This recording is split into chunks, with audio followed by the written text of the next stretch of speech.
அடைக்கல பாறையான ஆண்டவரை நோக்கி காலை ஜெபம்.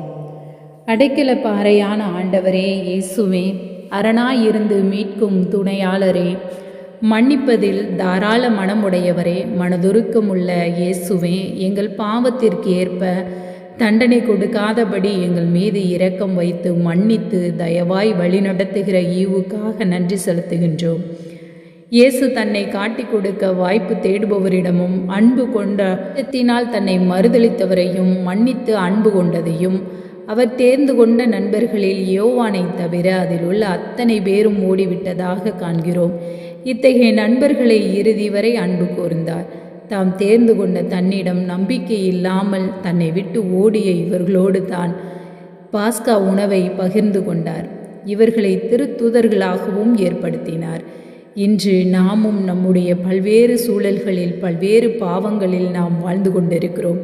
இதுபோல பல்வேறு பாவங்களில் வாழ்ந்து கொண்டவர்களையும் பின் மனம் திரும்பி அவரை தொடர்ந்தவர்களாக இன்று புனிதர்களாக கூட உயர்த்திய நம் அன்பு தேவன் நம்மையும் புனித தன்மையை அடையும்படியாக நம் பாவத்திலிருந்து விடுதலை தந்து நம்மை மீட்டு காத்து ரட்சிப்பார். தம் நட்பிலே இறுதி வரை வலுவாமல் இருக்கிறார். இன்று நம்மையும் அப்படிப்பட்ட வாழ்வு வாழவே இன்றைய வார்த்தைகள் நமக்கு அழைப்பு விடுக்கிறது. நாம் கொண்டிருக்கும் உறவிலே எத்தனையோ உறவுகள் சிறிய குறைகளுக்காக தூக்கி எறியப்பட்டுள்ளனர். நாமும் நட்பிலும் உறவிலும் குறைகளை சரி செய்ய இன்றைய வார்த்தைகளுக்கு கீழ்ப்படிந்து வாழ உம்முடைய மகத்துவ அன்பினால் நிறைத்தருளும் ஆண்டவரே. ஆண்டவரே, நன்றி அறியாதவர்களுக்கும் பாவிகளுக்கும் நீர் நன்மை செய்தது போல நாங்களும் எங்களை பகைப்பவர்களுக்காகவும் எங்களுக்கு தீமை செய்பவர்களுக்காகவும் நன்மை செய்ய உமது ஆவியால் நிரப்பும். யூதாஸின் காட்டிக் கொடுக்கும் குணத்தை போல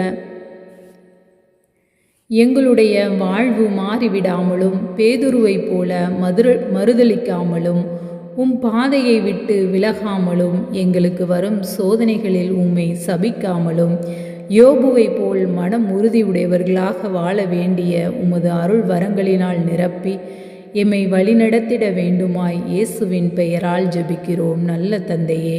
ஆமேன், ஆமேன், ஆமேன்.